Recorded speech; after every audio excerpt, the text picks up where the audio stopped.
Welcome to Roadways to Resilience, an introduction to the consequences of adverse childhood experiences and how we can respond as a community. Our objectives.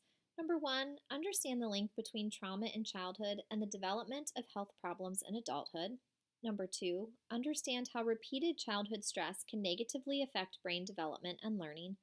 Number three, understand how warm, nurturing relationships in childhood, as well as the ability to regulate emotions in childhood, build resilience in adulthood.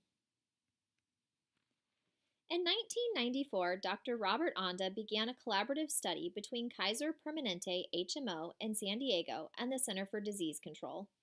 Their aim was to see what life influences in childhood led to the risk factors associated with certain diseases, disability, poor quality of life, and early death in adulthood. 17,337 adults enrolled in the HMO completed a multi-page questionnaire about their childhood experiences and their current health problems. In general, the majority of these participants were white, middle-aged, college-educated persons. Despite this skewed, seemingly advantaged population, the data began to uncover how stresses in childhood progressively affect the health and well-being of these same individuals once they reached adulthood. This study became known as the ACE study, Adverse Childhood Experiences. They condensed this multi-page questionnaire down to 10 negative childhood experiences that were linked to negative outcomes in adulthood. This has become known as the ACE survey. The number of affirmative answers a person has is their ACE score.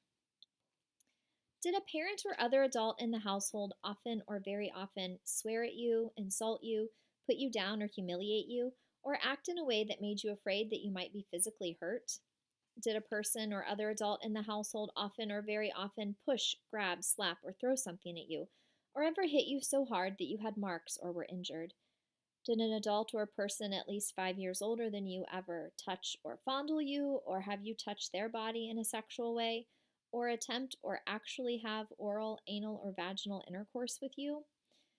Did you often or very often feel that no one in your family loved you or thought you were important or special, or your family didn't look out for each other, feel close to each other, or support each other? Did you often or very often feel that you didn't have enough to eat, had to wear dirty clothes, and had no one to protect you? Or your parents were too drunk or high to take care of you or take you to the doctor if you needed it? Were your parents ever separated or divorced? Was your mother or stepmother often or very often pushed, grabbed, slapped, or had something thrown at her? Or sometimes often or very often kicked, bitten, hit with a fist, or hit with something hard? Or ever repeatedly hit over at least a few minutes or threatened with a gun or a knife? Did you live with anyone who was a problem drinker or alcoholic or who used street drugs? Was a member of the household depressed or mentally ill, or did a household member attempt suicide? Did a household member go to prison?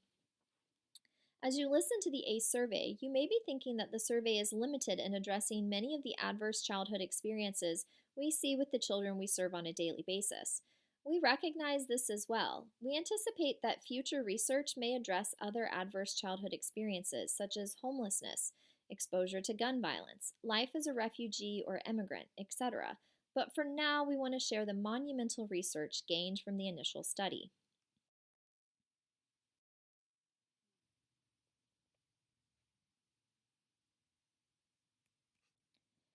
Their research showed that ACEs are common. 2/3 of the study participants reported at least one ACE, such as abuse or neglect, and more than 40% of the population reported having more than one ACE. Furthermore, as the number of ACEs an individual has experienced increases, the risk of specific health and social problems in adulthood increases. This occurs in a strong and graded fashion. In other words, the higher your ACE score, the higher your risk for negative outcomes.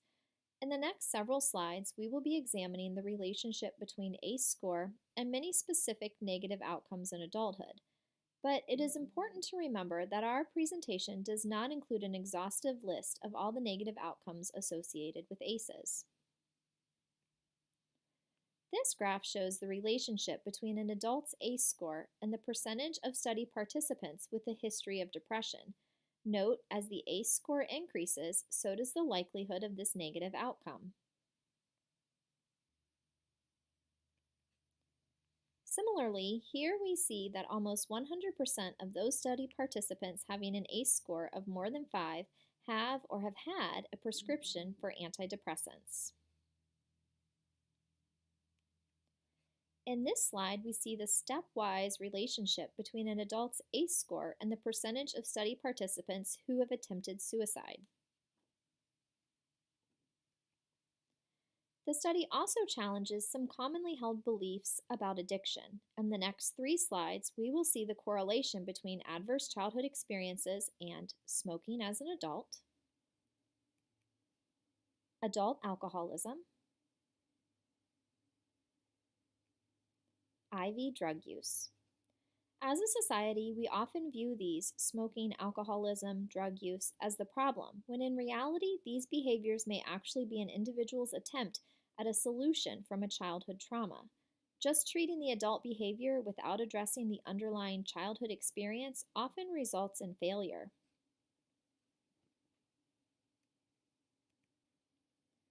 Other risky behaviors in adulthood also correlate with a child's exposure to adverse experiences. This graph shows that as the ACE score climbs, the likelihood that an individual has more than 50 sexual partners also climbs. This graph shows the percentage of adults that had sex at a young age, got pregnant as a teen, or fathered a child as a teen.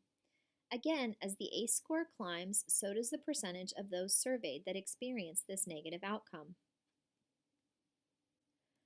Furthermore, the cumulative toxic effects of those adverse childhood experiences have been shown to correlate with an increased risk of an adult perpetuating domestic violence. The next graph looks at ACE scores in relation to an adult's ability to be a productive member of the workforce.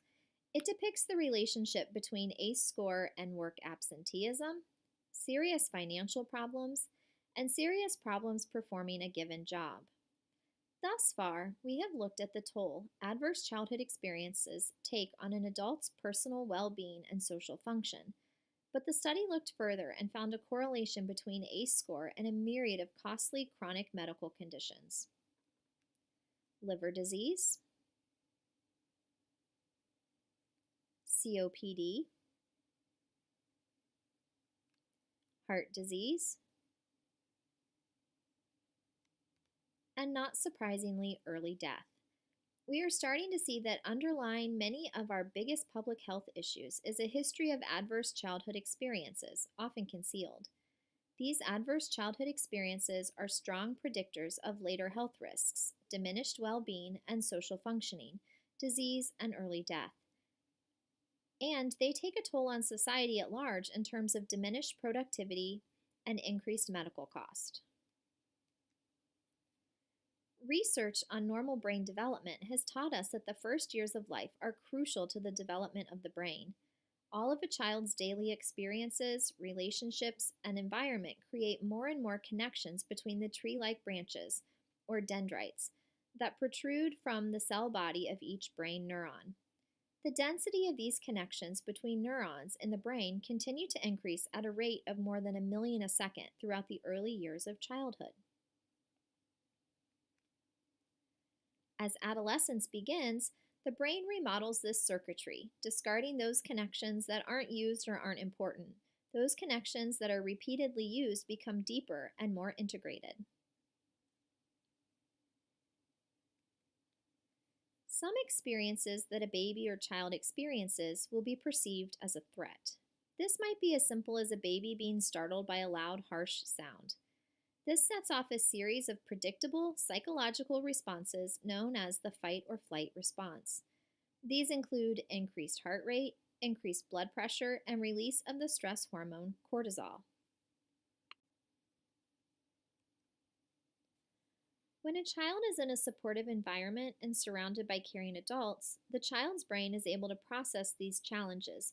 The stress response is alleviated and the body returns to normal.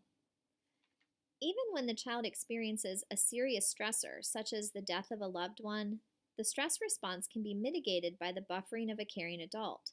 The body again returns to baseline. However, when adverse experiences are strong, frequent, or prolonged, and in the absence of these protective relationships, the stress response remains on. The child is in a constant state of fight or flight. Cortisol builds up, and the developing brain circuitry gets disrupted, resulting in weaker and fewer neural connections. This chronic state of stress is known as toxic stress. The adverse effects of this toxic stress on the developing brain have been observed with MRI. This slide depicts how adverse childhood experiences correlate with early death. ACEs disrupt neurodevelopment, leading to social, cognitive, and emotional impairment, leading to adoption of health risk behaviors, leading to stress-related health issues and lower quality of well-being, leading to early death.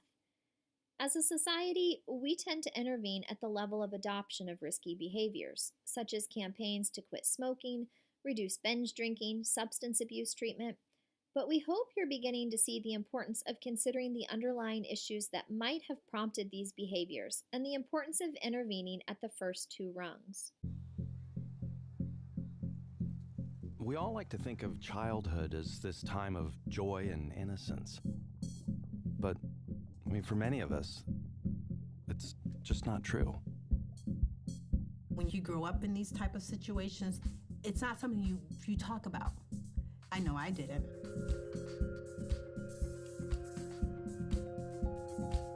The first thing that we found is that adverse childhood experiences are common.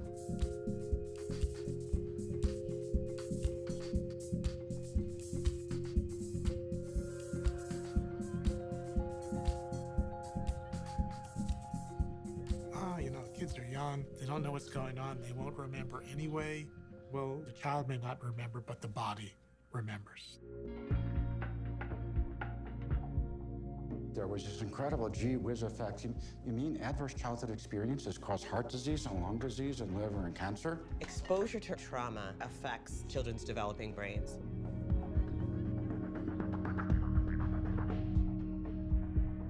The impact is on your behavior, it's on your heart, it's on your DNA. Like, how do you deal with all that?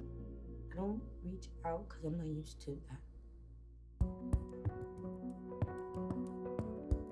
We have a whole new body of knowledge now that could open up what we have up till now been seen as intractable, unsolvable problems. No child should be punched or kicked. No child should be punched or kicked. If you can get the science into the hands of the general population, they will invent very wise actions. Do you feel like any of the interventions have been making a difference? They made all the difference in the world. It's there, it's possible, and a defeatist attitude is completely disconnected from what 21st century science is telling us. And we should be going after that like a bear.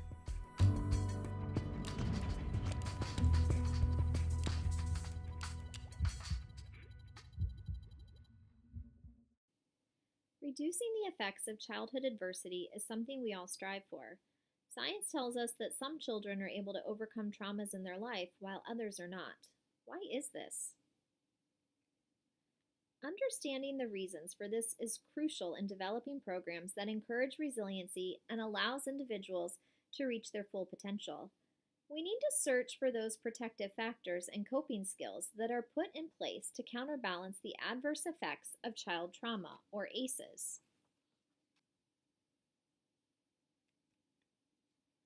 According to the Center on the Developing Child at Harvard University, the single most common factor in children who develop resiliency is that they have at least one stable, caring relationship with a parent, caregiver, or other adult.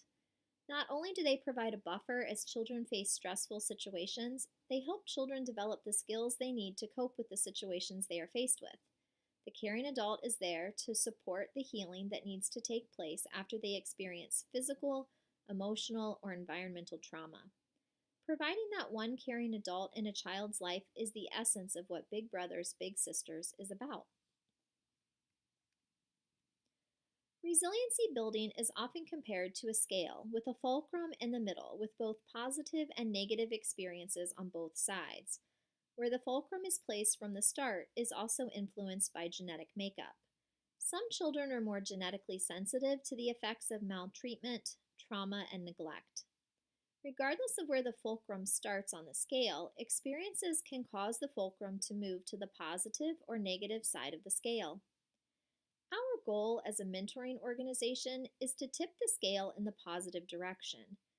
As positive support accumulates, children learn coping skills to deal with traumas that they have faced.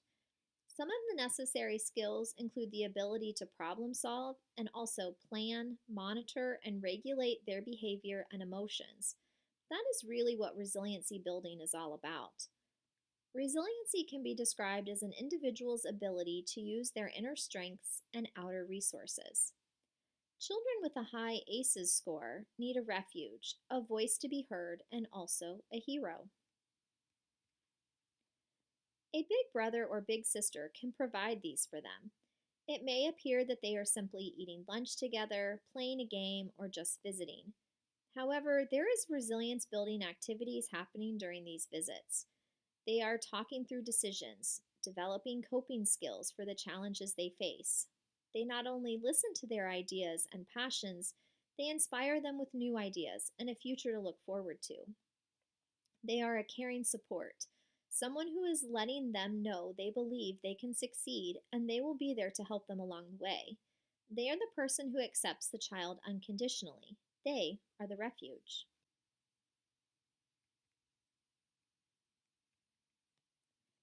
Donna Jackson Nakazawa is the author of Childhood Disrupted.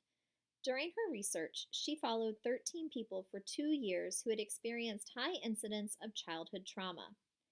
As she studied their healing journey, she found that each of these individuals contributed their healing and success to a caring, consistent adult in their life.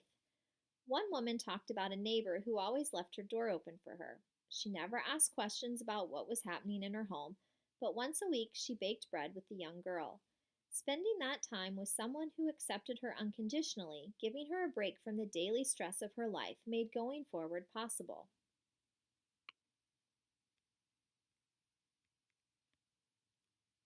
I would like to share a story that demonstrates the power of mentoring. I'm going to tell you the story of a man named John, who was born in Columbus, Ohio, to Rose and Charles, 2 deaf mutes. It was an era where deaf mutes were treated as deaf and dumb and weren't given the opportunity to go to school. Charles worked odd jobs in factories and bakeries that were within walking distance of the family home because they didn't drive, while Rose did her best to raise her hearing children in a world that was silent to her. Charles worked hard but struggled to put food on the table. There was no money for clothing, so John and his siblings were clothed by a local nonprofit organization called Charity Newsies, which provides clothing and coats to children in need. Rent was difficult to pay, and the family moved often after being evicted. John remembers filling his little red wagon with his belongings and walking down the block to a new home. He attended 8 different schools before high school. Because Charles and Rose didn't go to school, they didn't see the importance of encouraging their children to go to school. The truancy officer would come to their home to gather the children to go to school. By high school, John's siblings had dropped out, and he was headed down the same path if something didn't change. He barely made it to high school, but once there, his math teacher, Mr. Andrews, helped him realize that he was pretty good with numbers. Mr. Andrews encouraged John to take some accounting classes, which he did. He thrived. For the first time, he was enjoying school. He even made some friends. Because of Mr. Andrews, John was the first in his family to graduate from high school, and he now had a clear career path. After high school, Mr. Andrews helped John get a job as an accountant for a local steakhouse, and 7 years later he applied for a job with the AFL-CIO. He was young and had limited experience, but he got the job. His boss, Ira, would later tell him that while he wasn't the most qualified applicant, Ira could see his drive. 25 years later, John retired from the AFL-CIO as their comptroller. He was successful with the labor union, and he was able to meet many political leaders, including President Bill Clinton and Vice President Al Gore. He served as the treasurer of the Consumers League of Ohio and was a member of the Joint Legislative Ethics Committee. Never would John have imagined that a poor kid from the west side of Columbus could be shaking hands with the president. Sadly, I can't say that John's siblings had similar experiences. His sisters gave birth as teenagers, and their own daughters and granddaughters repeated the pattern. Substance abuse is prevalent, as well as criminal behaviors and poverty. So we have children all raised in the same poverty stricken home, and only one was able to overcome their adversities, John. What was the difference? His accounting teacher, his mentor, the one caring adult who helped him see that he could succeed in life, that he could do better than his parents. So, what does it take to overcome childhood adversities? One caring adult, one mentor, and that is why Big Brothers Big Sisters exist.